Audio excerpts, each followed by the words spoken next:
ما پر دوی باندې د سپږو عذاب راوستی، د دوی په خونو کې، د دوی په بسترو کې، د دوی په بدنو کې سپږې رالې او هغه داسې سپږې ولې چې نه په توره د هغه مقابله کېدل نه په نیزه د هغه مقابله.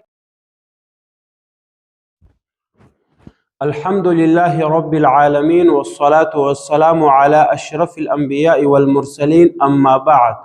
السلام عليكم ورحمة الله وبركاته.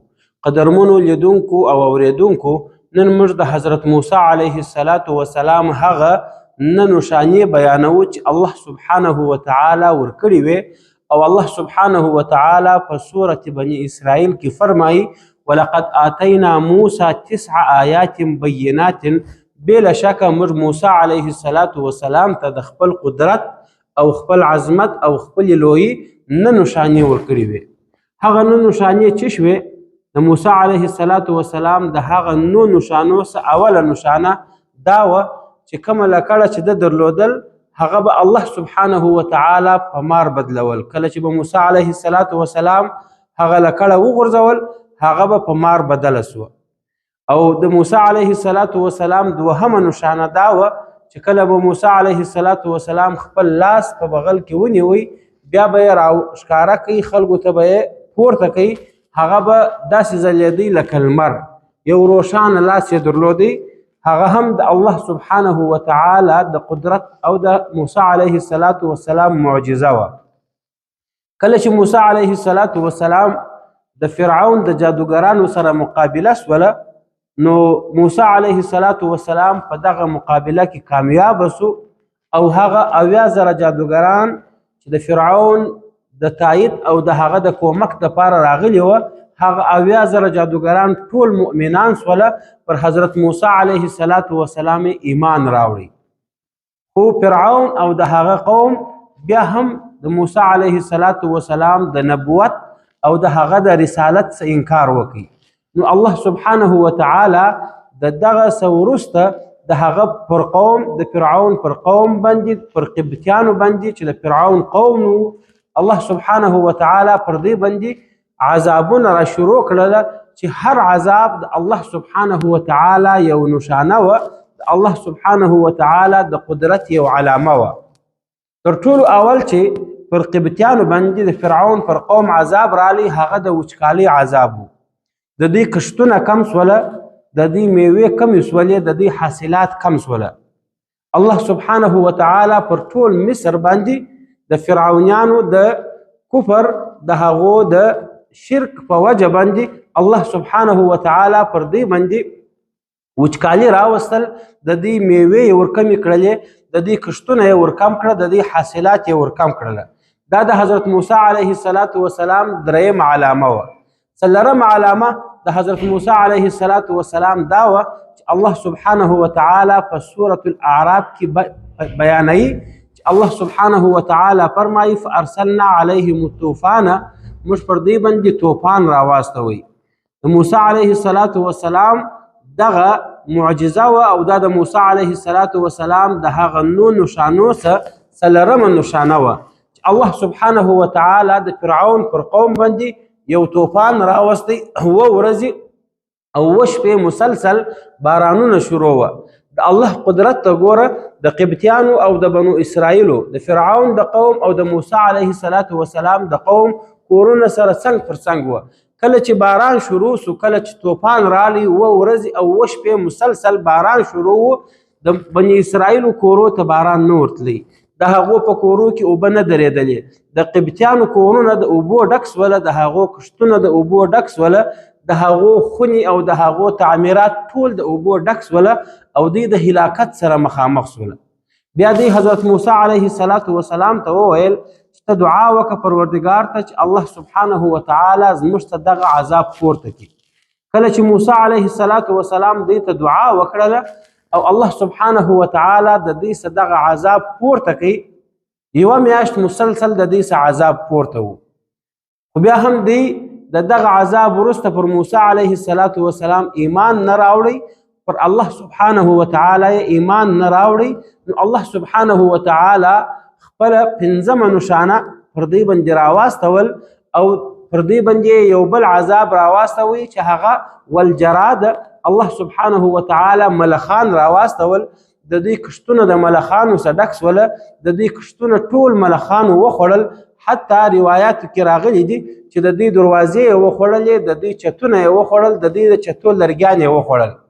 بیا 7 شپې 7 ورځې مسلسل پر دوی باندې د ملخانو عذاب و، د دوی ټول کشتونه ملخانو وخوړل. دی بیا حضرت موسی علیه السلام ته راله چې ای د الله پیغمبر موسی ته ستا پروردګار ته دعا وکړه چې زموږ ته دغه عذاب پورته کړي، موږ ایمان راوړو، مسلمانان کیږو. موسی علیه السلام بیا دې ته دعا وکړله. الله سبحانه وتعالی بیا د یوې میاشتې دپاره د دې څه عذاب پورته کوي.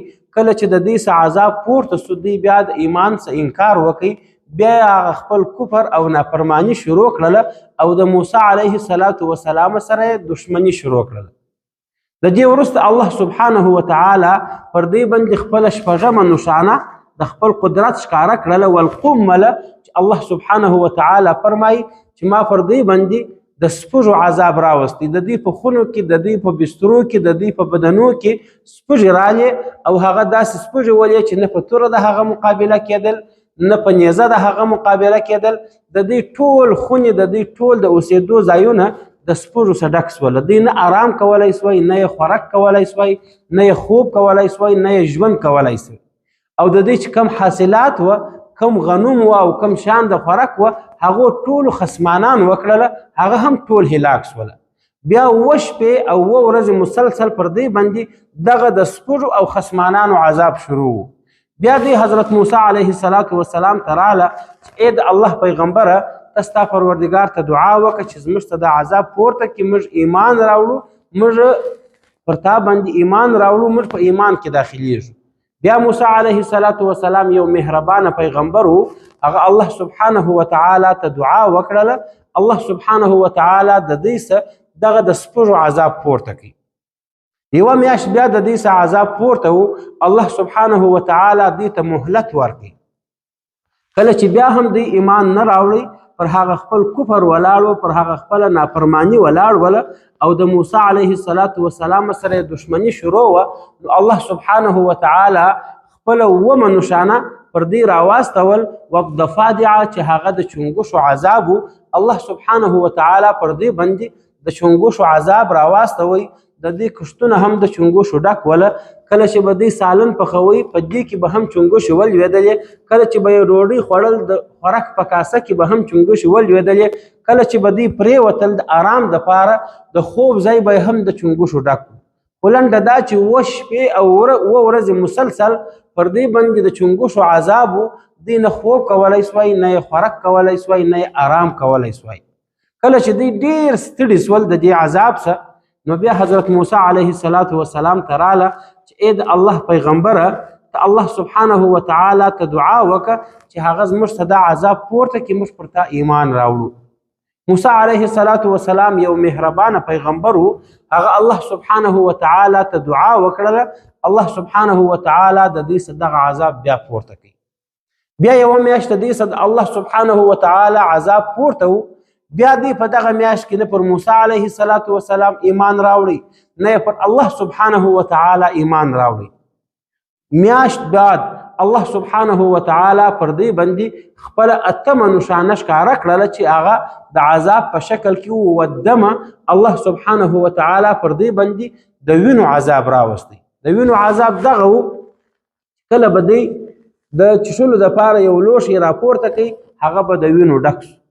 کله چې به یې د یو ژي خوله خلاصه کړل، د هغه څه به وینې را شروع سولې. کله چې به یې یو ګیلاس پر سر پورته کوي، هغه به د وینو ډک سو. ان در دې چې کله به بني اسرائیل اوبه څښلې، هغه به اوبه ولې. کله چې به دوی هغه اوبه د بني اسرائیلو څخه واخیستلې، هغه به په وینو بدلې سوې. کله چې دوی ډېر تږي سول، نو بني اسرائیلو ته به یې وویل چې تاسې راسئ زموږ سره په یوه لوښي کې اوبه وڅښئ. پر یوه لوښي به دواړو خوله ایښول. د بني اسرائیل و طرف ته به الله سبحانه وتعالی اوبه کړې وې، د دې طرف ته به هغه اوبه الله سبحانه وتعالی په وینو بدلې کړې وې. ان در دې چې مفسرینو لیکلي دي چې دوی کله ډېر تږي سول، نو بني اسرائیلو ته یې وویل چې دا ستې د خولې اوبه موږ په خوله کې راواچوئ چې زموږ تنده ماته سي. کله چې به بني اسرائیل اوبه په خوله کې واچولې او بیا به یې دوی ته هغه اوبه په خوله کې ورکړلې، الله سبحانه وتعالی به په خپل قدرت باندې هغه د بني اسرائیلو د خولو اوبه د دوی په خولو کې په وینو بدلې کړلې. او کله چې به دوی ډېر تږي سول نو بیا به ولاړه د درخت څخه به یې پاڼې راپرې کړلې، هغه به یې وژولې. کله چې به یې هغه وژولې الله سبحانه وتعالی به هغه د درخت اوبه د دوی په خولو کې په وینو باندې بدلې کړلې. الله سبحانه وتعالی دغه عذاب پر دوی باندې 7 شپې او 7 ورځې مسلسل شروع کړی و. بیا چې کله دوی د دې عذاب څخه ډېر ستړي سوه نو بیا موسی علیه السلام ته راله چې الله پیغمبره ته ستا پروردګار ته دعا وکړه چې هغه زموږ ته دا عذاب پورته کړي، موږ توبه کاږو، ایمان راوړو. موسی علیه السلام الله سبحانه وتعالی ته دعا وکړله، د الله سبحانه وتعالی په قدرت باندې د دې څخه دغه عذاب پورته سو. الله سبحانه وتعالی فرمای فارسلنا علیهم الطوفان، ما پر دې باندې راواستوی طوفان، والجراد ملخان، والقمل سپږ او خسمانان، والضفادع چونګشي، والدم او د وینو عذاب، آیات مفصلات جلا جلا زما د قدرت زما د لوی نشانې وي. فاستكبروا دی کبر شروع کی، وکانو قوما مجرمین او دی یو مجرم قوم. ولما وقع عليهم الرجز، الله سبحانه وتعالی پر دې باندې خپل نمه نشانه راواستول چې د موسی علیه السلام نمه نشانه وه.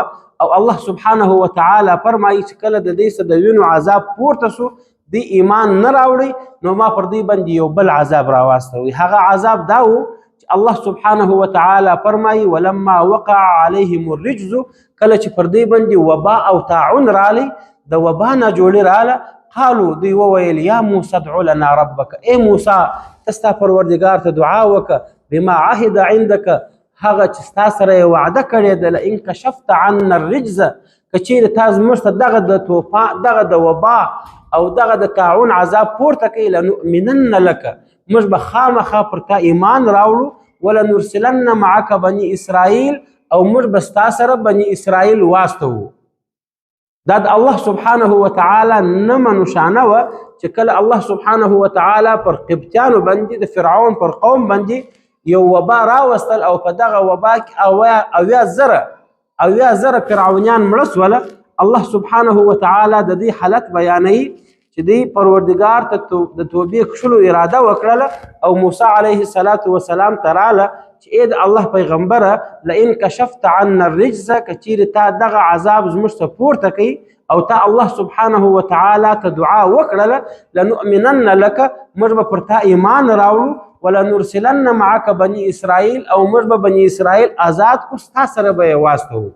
الله سبحانه وتعالی فرمای فلما کشفنا عنهم الرجز، کله چې ما د دې څخه هغه وبا او طاعون پورته کوي، الى اجل، در هغه ټاکلې مودې پورې هم بالغوه، چې دوی و هغه ته خپل ځانونه وررسول، اذا هم ينکثون، بیا دوی د هغه خپلې وعدې څخه وعده شکني شروع کړه، هغه وعده یې ماته کړه، او پر الله سبحانه وتعالی ایمان نه راوړي، او د الله سبحانه وتعالی پر پیغمبر موسی علیه السلام ایمان نه راوړي، بیا د ایمان او الله سبحانه وتعالی د لوی څخه انکار وکړي.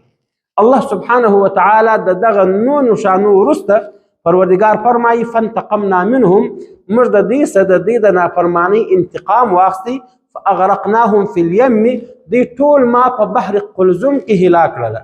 بیا چې کله دی د موسی علیه السلام او د بني اسرائیلو په تلاش کې په هغو پسې سوله، نو الله سبحانه وتعالی د فرعون ټول لشکر او د هغه ټول قوم په بحر قلزم کې هلاک کړي، بانهم کذبوا بآیاتنا، دا په دې خاطر چې دوی زموږ د آیاتو نافرماني وکړه، هغه یې درواغ وبلل، وکانو عنها غافلین، او دوی زموږ د دغه غټو غټو نشانو څخه چې نه نشانې وې د دې ټولو څخه غافله وه. الله سبحانه وتعالی دې موږ ته توفیق راکړي چې موږ په خپله زندګي کې د الله سبحانه وتعالی آیاتو ته د هغه د قدرت نشانو ته متوجه سو، او پر الله سبحانه وتعالی باندې یقین او باور ولرو چې هر څه چې کوي هغه رب العالمین کوي، هیڅوک هیڅ نشي کولی. واخر دعوانا ان الحمد لله رب العالمین.